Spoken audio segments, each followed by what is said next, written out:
Welcome to She Leads Collective, a talk show where we turn the spotlight inward onto the brilliant minds behind leadership and coaching.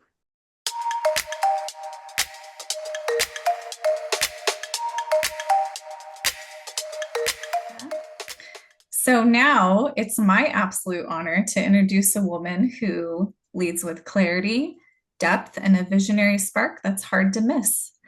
Husna Saeed is a strategic HR leader, executive coach, and keynote speaker whose 2-decade journey spans global organizations, transformative leadership, and a relentless pursuit of conscious impact.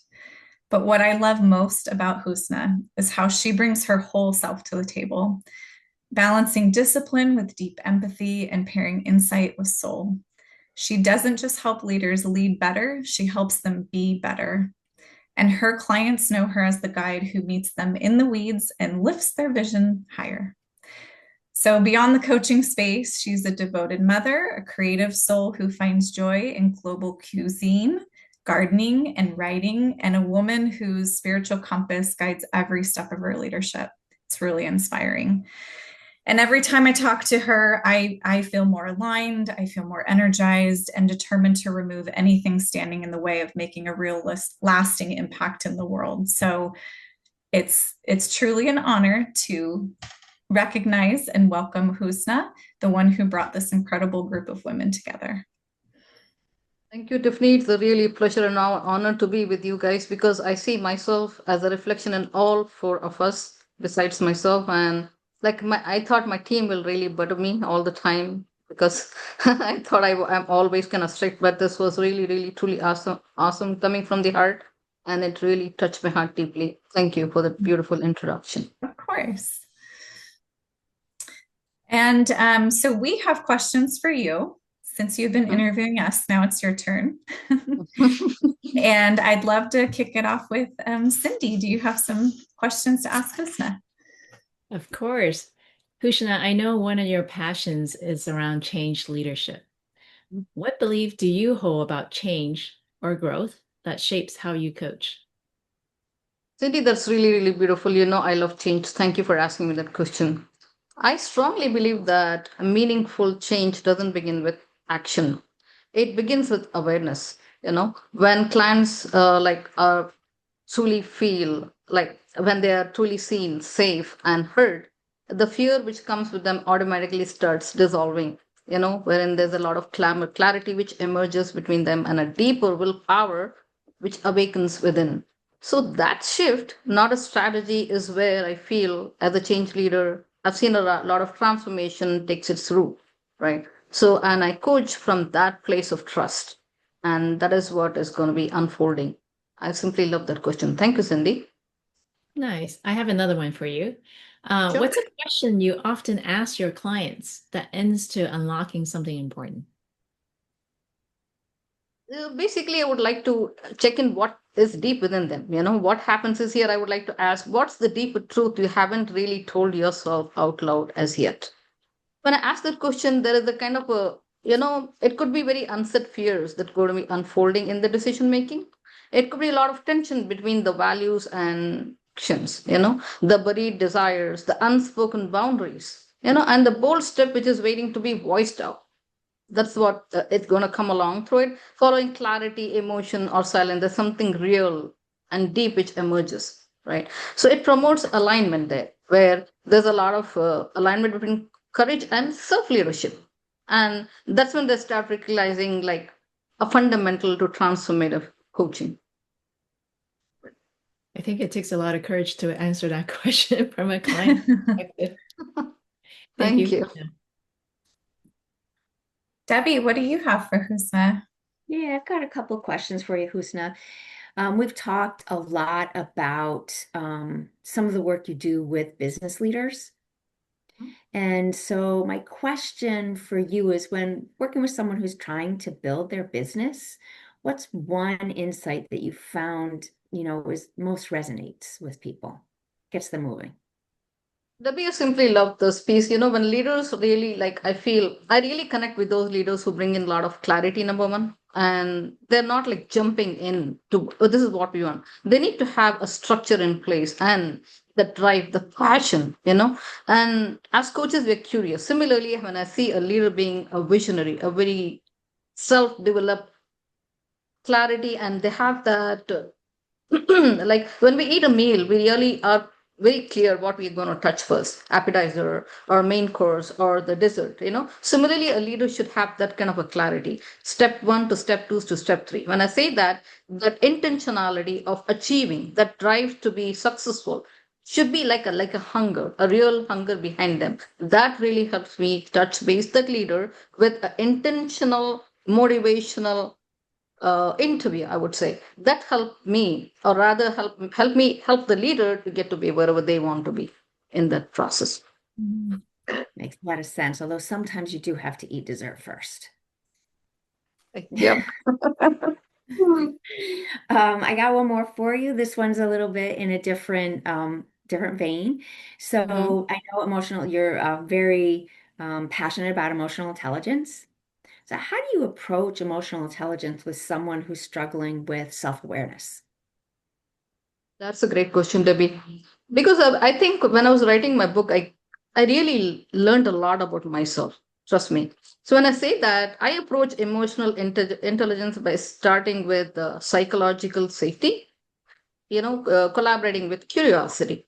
When I say that, instead of teaching emotional intelligence, I really like to guide and reflect on real moments, right? What are you feeling? What really happened that triggered this emotion, right? So, and sometimes I use very, very simplistic tools like emotional wheel, like name it, feel it, and frame it. That's going to be something like it really opens up what exactly is bothering them. What is that emotion which is triggered? Be it anger, be it love, be it care, be it insanity at sometimes. That could be because of stress. These are little things that help them build awareness. I would say that I mirror what I noticed without passing any judgment, celebrating those insights. And also, like when we celebrate those insights, growth is self awareness. Starts with noticing but not fixing. So I work that way with the leaders. Yeah. That's great. Susan, what do you have? Husna, in the last year and a half I've known you, I have to say that I've never met anyone with as much creativity and talent and enthusiasm. It's just like, I wonder, do you ever sleep, Because, and you're always so fresh and excited. It always amazes me. So I guess my question for you is, how do you channel your energy so that all the things that you do, the book writing, the promoting with your coaching, your businesses that you own, She Leads Collective, leading this whole group. How do you channel your energy in a way that you don't face burnout, but yet you're able to still maintain the amazing level of volume of work and creativity that you put out for the good of other people, actually? Susan, thank you so much for observing and noticing these little aspects of me and bringing it along on here under the screen. Definitely like to talk about it. What I really focus is what really matters to me.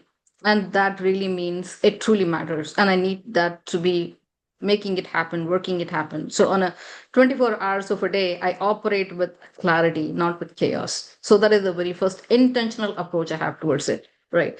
And then I prioritize my high impactful work. Like, for example, I would say, as you're aware that I'm leading this change management facilitation coming along soon.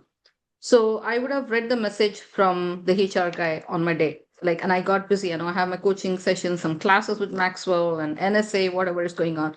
I know that's there on my list as the top priority. The moment I get 10 minutes in my time, like for example, if I'm done with my meeting 10 minutes early, a coaching session 10 minutes early, or any class 10 minutes early, I'll take that time out to go back, revisit that email, which is just sitting on my head. I'll make my notes then. So what I'm ready to address and when is this supposed to be addressed? What is the time I need to do it? So the moment I'm done with dinner, before I get to my work, as soon as I'm done with my prayers, first things first is Ryan's mail, which goes to him. Right. So that comes as like building authentic relationship because Ryan knows very well I'm busy during the whole day. And he also is aware that when I'm trying to answer him, it is going to be very, very concise, very much related to the topic, nothing more and nothing less. So what happens is we start building that authentic relationship. When it comes to like we she leads collective space, right? This idea of having a talk show, or rather moderating this whole thing together, I had this like when I started my coaching journey, but I really didn't know what is coming along, who should be this partnership, what will be coming. What happens is when I start meeting people, I simply start falling in love with their authenticity. And I think I love you all because of that authentic approach and wavering togetherness of bringing something new to the table. We want to really show to the world what leaders we are because we are authentic, we are real, and we have done everything like together, building this together. So that passion, that drive, it really attracts me. So like for example, you being such a collaborator, I love that collaboration piece in you. I love that simple piece that as part of that, you have so much of experience, rich background experience. You always lie low, and that attracts me a lot by my heart, and that respect comes from there. When I meet Debbie, I always feel the trust we share between us. Simple, non-told trust, and the confidence we share, the confidentiality part of it which comes in between us, and we know very well this is the conversation which is going to stick only between us and not going to go anywhere. And Cindy is something like, she thought I love to go high pitch. I always go on dreaming high, way high. So she always taught me there is a green signal, there is a speed bump, there is a breaker, you need to pause, Husna. So she taught me that space to be in. And then when I speak to Debbie, right from the day one we met, it was all about dreaming big, dreaming about women leadership, dreaming about how we can bring the women to really do so much of women work and women empowerment. And that connected us. And since that day till today, that trust, that love, the care, what we have is what is authenticity for me. And when I build up that authenticity, I don't leave one stone being unturned to keep up to that relationship, what I share, because it matters a lot to me, because it's intentional. I don't chase everything, but I focus on working with sprints, right? I let go of perfection at that point in time to make space to breathe and reflect because I love to learn. I love to have a mindset. I love to have to be like, okay, what? Oh, Susan has this. Is there a possibility I can appreciate, acknowledge, and get something out of what I'm learning from her? And not only acquiring it, but telling Susan that this is what I love about you, Susan. So what makes it is meaningful collaboration is happening that make me stay agile. So my calendar isn't fully packed, but it's planned with purpose, room for growth, and constant rhythm. So that's how I think I turn my visionaries into possibilities and possibilities to opportunities. Ah, that's amazing. Well, Thank you, you Susan. inspire all of us. So thank you. Thank you. I appreciate all of you.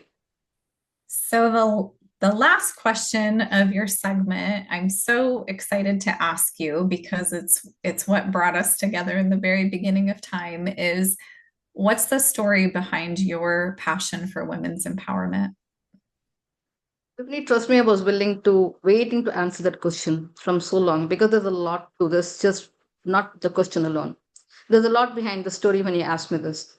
And I love to share this piece. Everything today I am rooted from the beginning to whatever I am today is in the love and belief my parents had in me. A daughter they trusted unconditionally. And the values became my compass. The discipline became my navigator, right? And my siblings equally loved me as if I was their world. If the family and my siblings love me this way, I understand.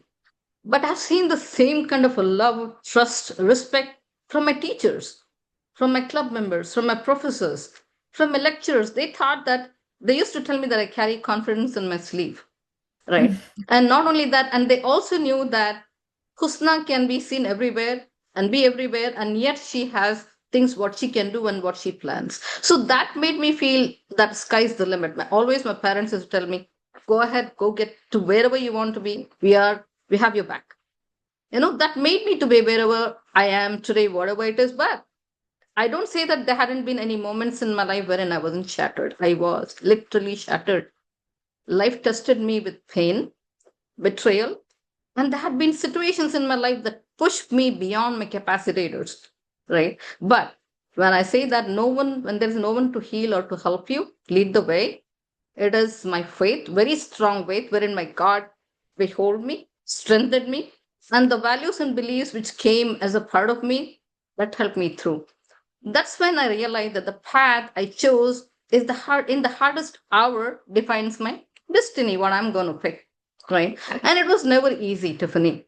Though I had a long break in my career, I made intentional choice that come what may, nothing is going to come in as an unwavering factor or overshadow my presence in my boy's life, because that was the most important priority for me in my life. And that's when I started working in the night, right? So I have faced resistance, broken trust many times, many unseen and untold struggles.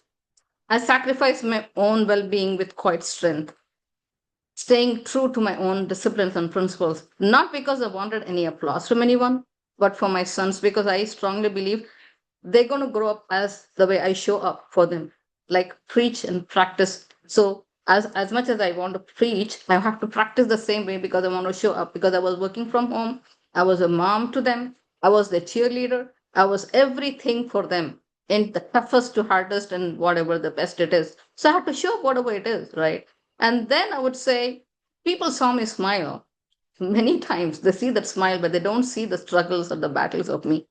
I was always there for the people without they asking me for help or without they asking me for help. But asking for help from anyone is the toughest thing even today.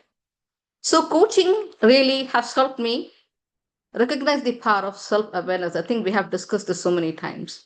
But it became my anchor and my biggest growth edge today. It taught me that honoring your inner power is something more worth than anything in the world that could offer you, right? God revealed to me the profound strength of womanhood. And through every storm, He hold me in that truth of womanhood.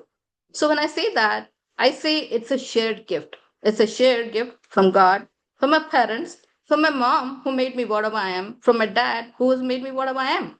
And to support me, my husband and my boys are the biggest, like biggest strength in my life. And without them, I can't imagine my life at all, 1 second even. So because of that womanhood, which made me powerful, sacred, and meant to rise, I simply love women empowerment. Thank you for all that passion. And I think from all of us, as far as women empowerment is concerned, it's just showing up in a space where women can see other women leaders, coaches, supporting each other, being here for whoever might be listening in. So I love being in this space with you all. Thank you. Thank you. Thank you. Thank you all for all that space and for all the time you gave me and for the beautiful question and all the sessions, whatever the segments, whatever we shared. And thank you all for asking me those beautiful questions that really took me to wherever I am. Made me a little emotional, had little tears in my eyes today because now at this point in time, I truly miss my mom. She had been the biggest strength in my life. And I think whatever I am today is because of her, the energy, whatever she brought into my life, I'm carrying that same momentum.